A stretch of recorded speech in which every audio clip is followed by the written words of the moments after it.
Hey guys, in this video I will show you how to contact EA live chat support. Alright, let's begin.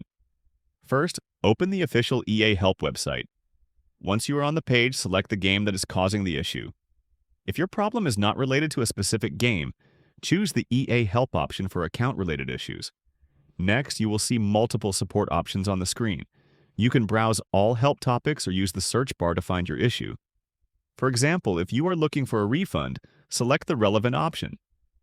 After selecting your issue, you will be prompted to select the target game. Once selected, check whether the option to speak with a live advisor is available. If live chat is supported, it will appear clearly on the page. Click on the live chat option to proceed.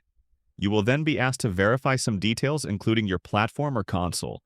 Fill in all the required information accurately and submit the form. Once submitted, you will receive a case number. EA will then connect you to a live advisor. When the chat starts, explain your issue clearly and continue the conversation to resolve your problem.